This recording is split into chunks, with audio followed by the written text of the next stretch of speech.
తెలంగాణ రాష్ట్ర ముఖ్యమంత్రి గారు ఆయన నిర్ణయాల పట్ల తెలంగాణ రాష్ట్రం మొత్తం అతలాకుతలం అవుతున్నది. ఆయన ఏం చేస్తున్నాడో ఆయనకే అర్థం అవడం లేదు.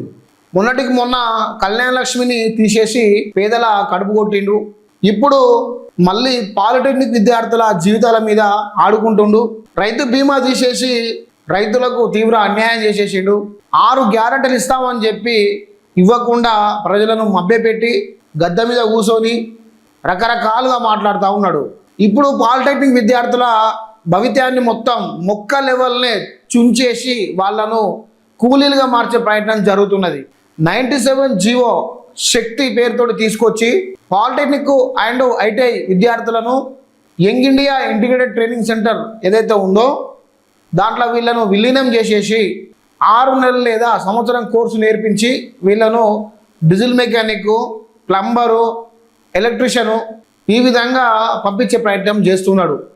పాలిటెక్నిక్ చేసే విద్యార్థులు 3 సంవత్సరాలు పాలిటెక్నిక్ చేసి ఈసెట్ రాసి వాళ్ళు బీటెక్ చేసి ఇంజనీరింగ్ కోర్సులలో పోయి ఉన్నతమైన స్థానంలో ఉండాలన్నది పాలిటెక్నిక్ విద్యార్థుల యొక్క కోరిక. కానీ వాళ్ళను ఆ విధంగా కాకుండా పాలిటెక్నిక్ చేసిన తర్వాత ఈసెట్ రాయకుండా ఎస్బిటెట్ అనే బోర్డును మొత్తం తీసేసి శక్తి అనే కంపెనీకి వీళ్ళను అందులో విలీనం చేసి మళ్ళీ 1 ఇయర్ కోర్సు నేర్పించి వీళ్ళ భవితాన్ని మొత్తం మొక్కలేమన్నా తుంచాలన్నది ముఖ్యమంత్రి యొక్క ఉద్దేశం ఉన్నట్టున్నది. తెలంగాణ మొత్తం ఇప్పుడు ప్రొటెస్ట్ నడుస్తూ ఉన్నది. శక్తి వద్దు, 97 జీవో రద్దు చేయాలి అని చెప్పి అంటున్నారు. ఒక్కొక్క టైంలో ముఖ్యమంత్రి రేవంత్ రెడ్డి గారు కూడా ఏమన్నారు అంటే ఇంజనీరింగ్ చేసే విద్యార్థుల పట్ల అసభ్యంగా మాట్లాడడం కూడా జరిగింది. ముఖ్యమంత్రి రేవంత్ రెడ్డి గారి ఉద్దేశం ఏంటి అంటే తెలంగాణలో ఇంజనీరింగ్ విద్యార్థులు రావద్దు, తెలంగాణలో విద్యార్థులు మొత్తం 0 స్థాయిలో ఉండాలి. మెకానికులుగా, డీజిల్ మెకానికులుగా, ఎలక్ట్రీషియన్లుగా, ప్లంబర్లుగా, కూలీలుగా బతకాలి. ఒక ఇంజనీర్ రావద్దు, ఒక ఎంబీబీఎస్ రావద్దు, ఏం రావద్దు. ఇలా ఉద్దేశం అలానే కనబడతా ఉన్నది. ఇప్పుడు మళ్ళీ విద్యార్థుల జీవితాలను ఆడుకుంటున్నాడు.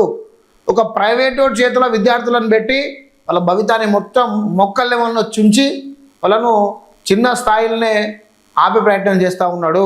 ఒకవేళ ఈ 97 జీవో కనుక ఇంప్లిమెంటేషన్ అయితే వీళ్ళు పాలిటెక్నిక్ 3 సంవత్సరాలు చదవాలి, ఇంటర్ చదివి 2 సంవత్సరాలు చదవాలి, మళ్ళీ ఎంసెట్ రాసి బీటెక్ పోయి ఈ విధంగా వీళ్ళు చదవాలి. అదనంగా ఇంటర్ అనేది 2 సంవత్సరాలు వాళ్ళ మీద భారం పడతా ఉన్నది. ఈ 97 జీవో ఈ శక్తి ఈ స్కీమ్ లేకపోతే పాలిసెట్ 3 సంవత్సరాలు రాస్తారు, ఈసెట్ రాసుకుంటారు, ఈసెట్లో బీటెక్ చేస్తారు, బీటెక్ చేసి చక్కగా ఇంజనీరింగ్ కోర్సులలో ఆ కోర్సులలో వాళ్ళకు సంబంధించిన కోర్సులలో వెళ్ళిపోతారు.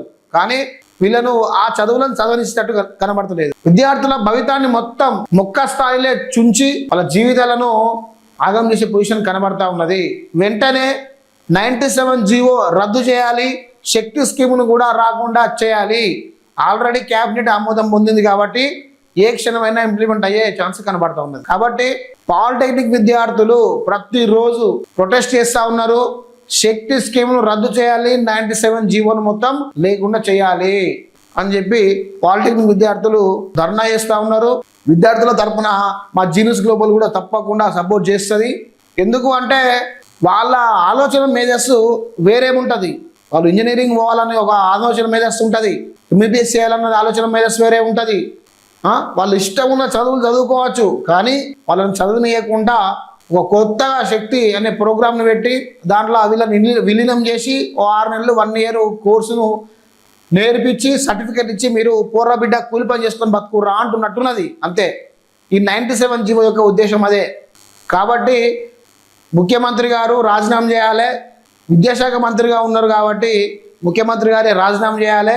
పిల్లల జీవితాలతో ఆడుకుంటున్న రేవంత్ రెడ్డి గారు కూడా రాజీనామా చేయాలి. బస్ ఇది ముచ్చట. ఇక వార్తలలోకి వెళ్తే భూబాధితులకు డబ్బులు ఇవ్వకుండా ఉచితాలకు ఇవ్వడం ఏంటి? చట్టబద్ధత లేని స్కీమ్కు ప్రజాధనం ఎలా వృధా చేస్తారు? ఎవడేమన్నాడు ఈ ఉచిత పథకాలు? ప్రజలు అడిగిర్రా మిమ్మల్ని? అయ్యా దండం పెడితే కాలు ముక్త బాంచిన అని చెప్పి మిమ్మల్ని అడిగిర్రా? కళ్యాణ లక్ష్మి షాది ముబారక్ ఇవ్వని ప్రజలు అడిగినరా? ఉచిత బస్సు పెట్టడం ప్రజలు అడిగిర్రా? రైతు బీమా ఇవ్వని చెప్పి ప్రజలు అడిగినరా? రైతు బంధు ఇవ్వనరా?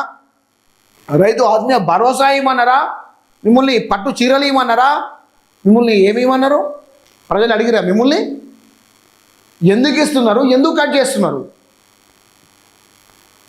మీ అవసరాల కోసం మీ పదవులను పొందడం కోసం, ఎన్నికలలో గెలవడం కోసం అడ్డమైన హామీలన్నీ ప్రజల మీద రుద్ది ఒక ఎర వేసి గద్దె మీద కూర్చున్న తర్వాత మీరే అన్నిటినీ ప్రజలకు తీసుకొని వచ్చి వాళ్ళ మీద అభాండాలు వేస్తున్నారు.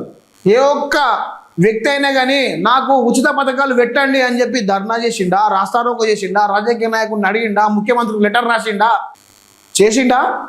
మిమ్మల్ని ఎవడేమంటున్నాడు? ఎందుకు కేసులు వేస్తున్నారు? ఈ ప్రజలతోటి ఎందుకు ఆడుకుంటున్నారు? కళ్యాణ లక్ష్మి షాదీ ముబారక్ పై హైకోర్టు సీరియస్ స్టే ఎత్తేయాలని ప్రభుత్వం విన్నపం, విచారణకు నేటికి వాయిదా. కళ్యాణ లక్ష్మి షాదీ ముబారక్ స్టే సీరియస్ అయిందట కోర్టు. దేనికి చట్టబద్ధత లేదు. ఇప్పుడు తెలంగాణ రాష్ట్ర ప్రభుత్వం, కాంగ్రెస్ ప్రభుత్వం పెట్టిన ఉచిత బస్సుకు చట్టబద్ధత ఉందా? అది ఈవెన్ మహిళలు ఇట్లా వీళ్ళని అడిగినరా? రైతు భరోసాకు చట్టబద్ధత ఉందా? అది ఈవెన్ రైతులు అడిగినరా? రైతు బీమా పెట్టమని చెప్పి అడిగినరా? దానికి చట్టబద్ధత ఉందా? ఎమ్మెల్యేలు, ఎంపీలు లక్షల జీతాలు తీసుకుంటున్నారు. దానికి చట్టబద్ధత ఉందా? 1000 కోట్ల స్కామ్ చేస్తున్నారు. వాళ్ళకి చట్టబద్ధత ఉందా? ఒక ఎమ్మెల్యే 5 సంవత్సరాల్లో 1000 కోట్లు సంపాదిస్తాడు. చట్టబద్ధంగానే సంపాదిస్తాడా? ప్యాలెస్లు, బంగ్లాలు ఇవన్నీ వస్తున్నాయి, చట్టబద్ధంగానే వస్తున్నాయా? కళ్యాణ లక్ష్మి షాదీ ముబారక్ పెట్టి దగ్గర ఇప్పటికి 10 సంవత్సరాలు వస్తున్నది కావచ్చు. ఇన్ని రోజులు చట్టబద్ధత లేకుండా ఈ స్కీమ్ ఎట్లా నడిచింది?